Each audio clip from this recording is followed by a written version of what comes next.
দীর্ঘ ৫ বছর অপেক্ষা শেষে ৪৩তম বিসিএসে নিয়োগ পাওয়া বাংলাদেশ সিভিল সার্ভিসের বিভিন্ন ক্যাডারের ১,৮৯৬ জন প্রার্থী গত ১৫ই জানুয়ারি চাকরিতে যোগ দেন। সে সময় গেজেটে বাদ পড়েন ২২৭ জন।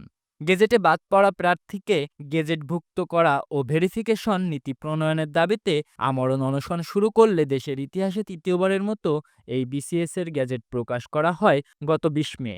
তৃতীয় গেজেটে ২২৭ জনের মধ্যে ১৬২ জনের গেজেট হলেও আবার বাদ পড়েন ৬৫ জন। দীর্ঘ প্রায় ৪ মাস কেটে গেলেও যখন গেজেট হয় না তখন ২২৭ জন বাধ্য হয়ে ঢাকা বিশ্ববিদ্যালয়ের রাজু ভাস্কর্যে আমরণ অনশন ও অবস্থান কর্মসূচিতে বসে।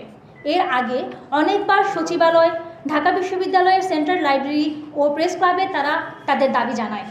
অবশেষে ২০ মে ২০২৫ একটি সম্পূরক গেজেট প্রকাশ করা হয়, যেখানে ২২৭ জনের ১৬২ জন গেজেটভুক্ত হন, কিন্তু এবারও বাদ পড়েন ৬৫ জন।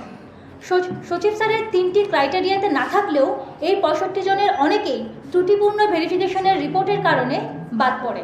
জুলাই বিপ্লব পরবর্তী সময়ে যে বৈষম্যমুক্ত বাংলাদেশের কথা আমরা শুনে এসেছি, একই বিসিএসে এই প্রথম ২২৭ পরে ৬৫ জনকে বাদ রেখে সেই বৈষম্যমুক্ত বাংলাদেশকে আমরা দেখতে পাচ্ছি না।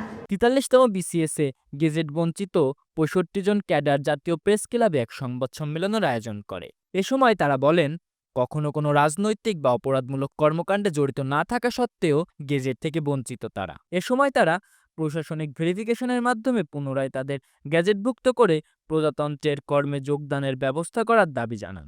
কর্তৃপক্ষ আমাদের বিষয়টি মানবিকভাবে বিবেচনা করবেন এবং সিনিয়র সচিব স্যারের প্রতিশ্রুতি অনুযায়ী ডিসি ভেরিফিকেশন তথা প্রশাসনিক ভেরিফিকেশনের মাধ্যমে পুনরায় আমাদের গেজেটভুক্ত করে প্রজাতন্ত্রের কর্মে যোগদানের ব্যবস্থা করবেন।